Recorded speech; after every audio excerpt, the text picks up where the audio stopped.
How's it going, boys? All right, I was just trying to make sure I set time so that we can continue on studying and reading through the book Measure of a Man. I know we made it to chapter 3, so I was just going to take a break here real quick and see if we can continue on board and keep looking at it. So, on chapter 3, maintaining moral purity. All right, so this should be good. All right, trying to set this thing to where you can see everything and I can read everything. Sometimes it's difficult. One of these days I'll figure out, maybe I'll get a stand or something. There's got to be something around that I can use. But use what we got. So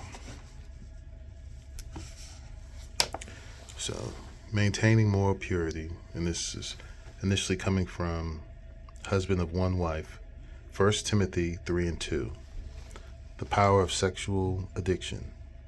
I remember meeting a young family man several years ago.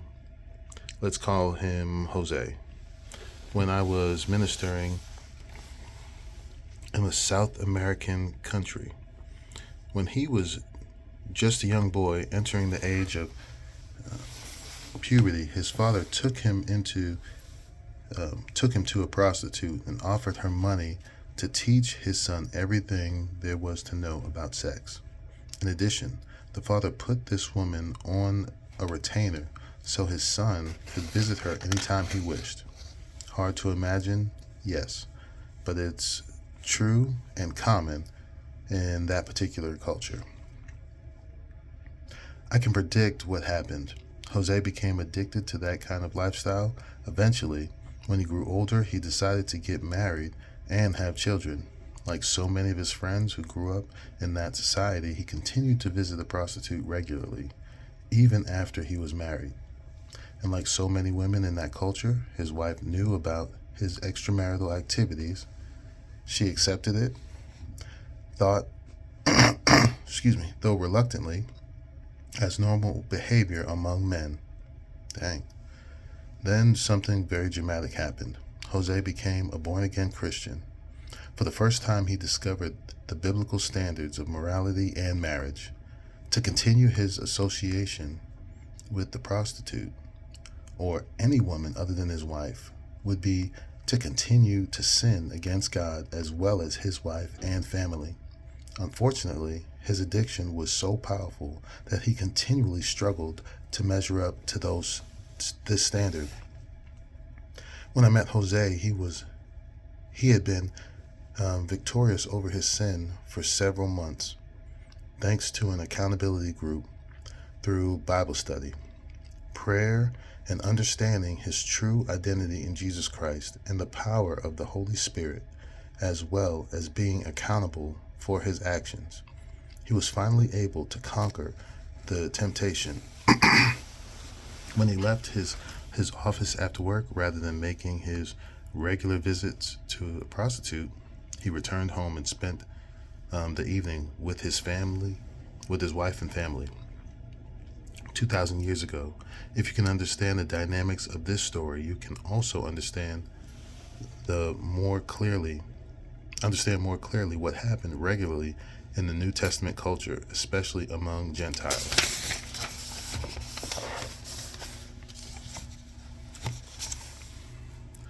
3 women men. In the Roman world, it was common for affluent men to have at least 3 women in their lives, including their wives.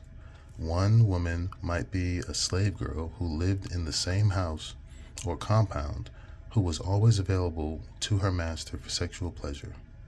Another woman might be a prostitute down at the pagan temple, which was considered a religious rite in the various pagan religions. The other woman would be the man's wife, the one who would help carry on the family name by giving birth to children and taking the primary responsibility for rearing them. Who could tolerate such behavior? Who could tolerate such behavior, you ask? Good question. But the fact is that these women had little choice about these circumstances. Their very lives and sustenance depended on their full cooperation. Different value system. Many of us who live in countries that have a deeply influenced by Hebrew Christian morality find it difficult to comprehend these social dynamics. People who grew up in cultures guided by a different value system from ours, however, come to accept this kind of lifestyle, like it or not. I remember talking to a young woman.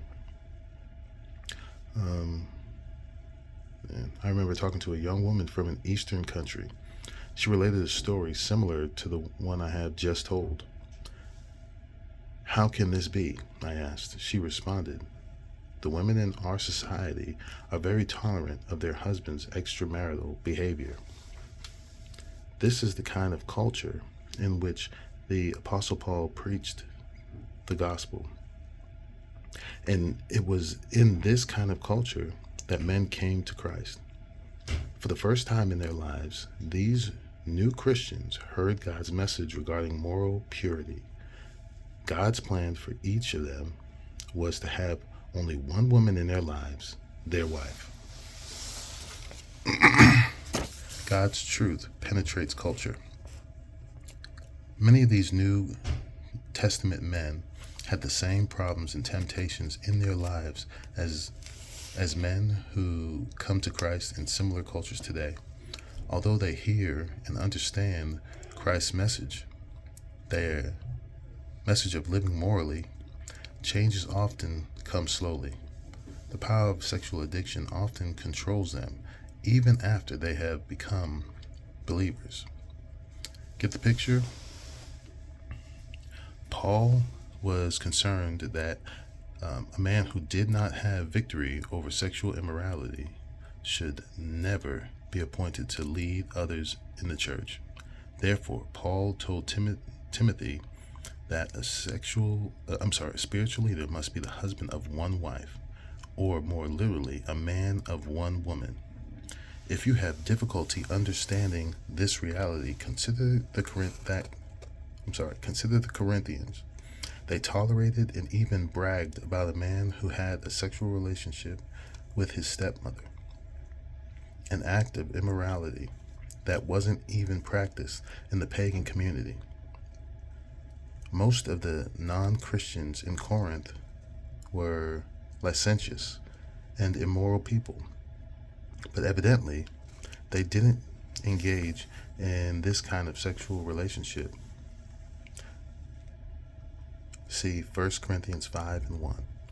How the Corinthian Christians could rationalize this kind of behavior, I haven't a clue, except I know our hearts can deceive us, even as believers. It also demonstrates the continuing influence of value system that is contrary to Christian morality. If Christians in the New Testament church tolerated this kind of degeneracy, it's not surprising that Paul made sure all believers knew that a man of God, especially a Christian leader, should have only one woman in his life, his wife, and should be faithful to her and her alone. A higher standard still.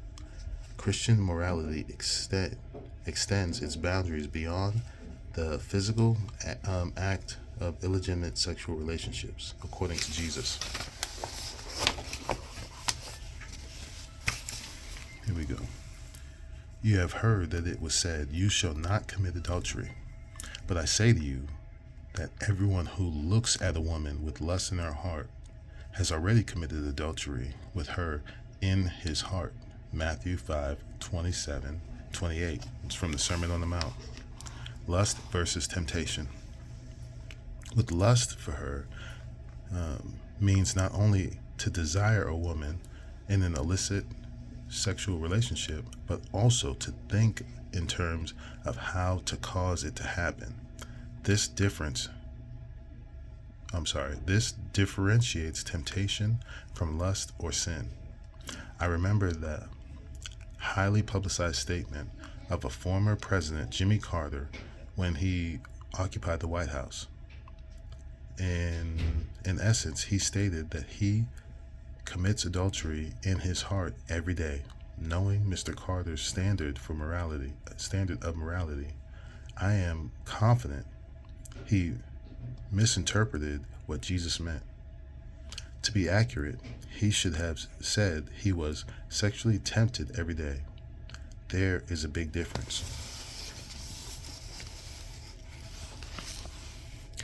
Our sexual-oriented culture. Most every man, married or single, is sexually tempted. No one can avoid completely in the 21st century. Oh my goodness. I don't know if I gotta clean my lens or what in the world. Clean my screen. Sorry, trying to figure out how to see it clearly. Okay, sorry about that. Wait, where am I at? Our sexually oriented culture. Most every man, married or single, is sexually tempted. No one can avoid completely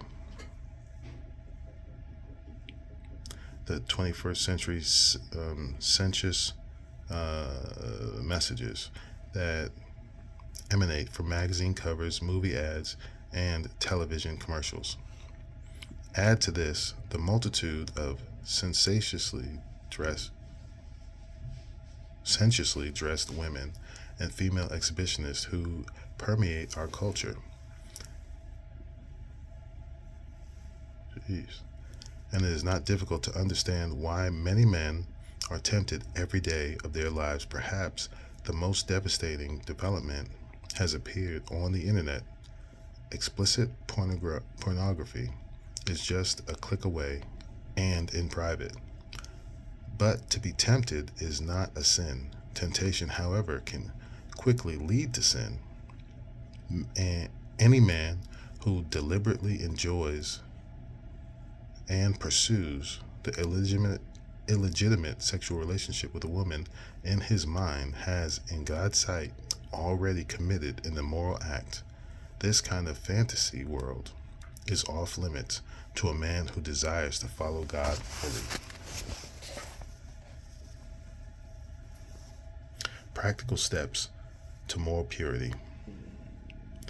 When the group of men I initially led through these godly attributes interacted with this particular quality for measuring spiritual maturity, we discussed some practical steps we could take to be men of high moral integrity. Step 1. Develop good communication.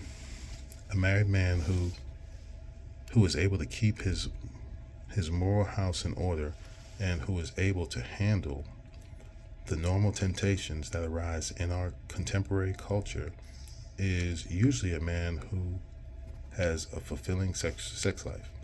Another Corinthian problem. Paul spoke to this moral problem in 1 Corinthians 7:1-5. He instructed both wives and husbands to meet each other's sexual needs so that Satan would not lead one or the other into sexual immorality and unfaithfulness.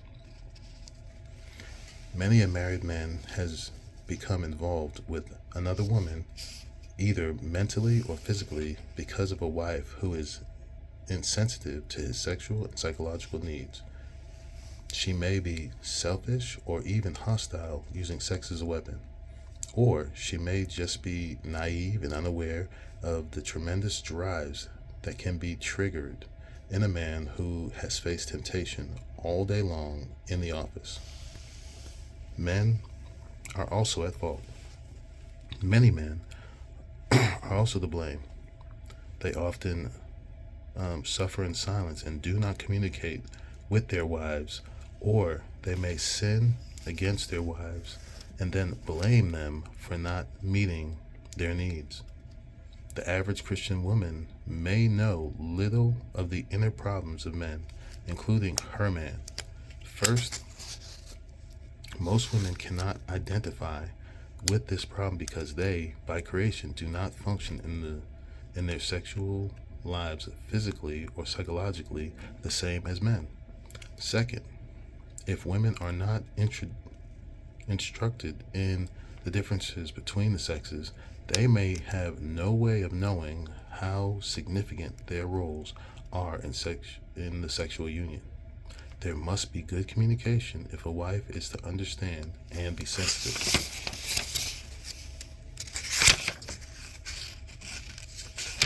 Got a little ways to go.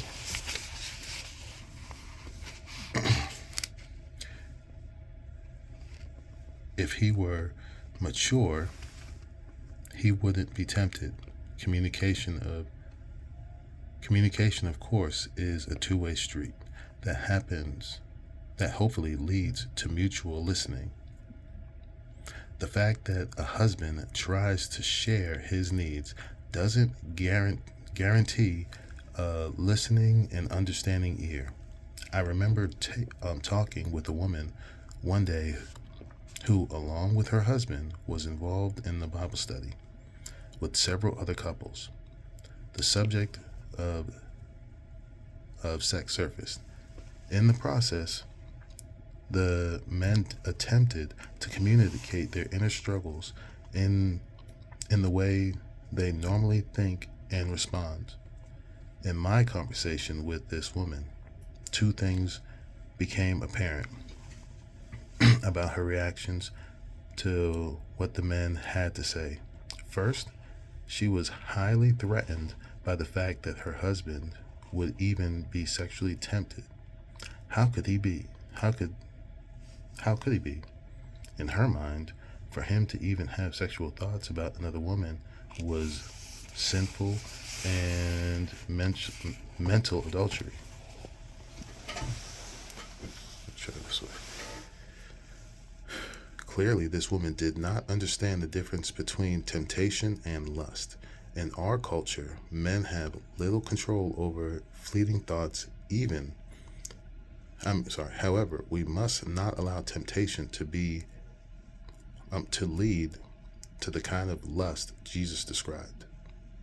Second, I noticed that this woman had no concept whatsoever of how she differed from men in terms of temptation and response to sexual stimuli.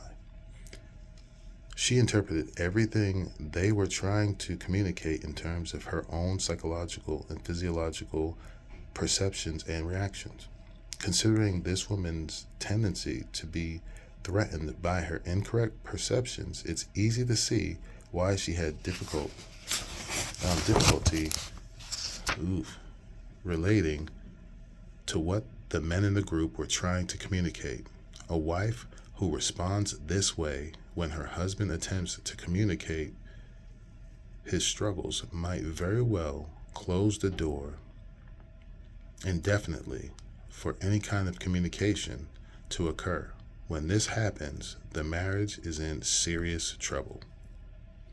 All right, I'm going to take a minute and I'll probably upload this half and then I'll jump in and read the rest of chapter 3 because this is definitely a long one. All right, love you boys. Talk to you in a bit.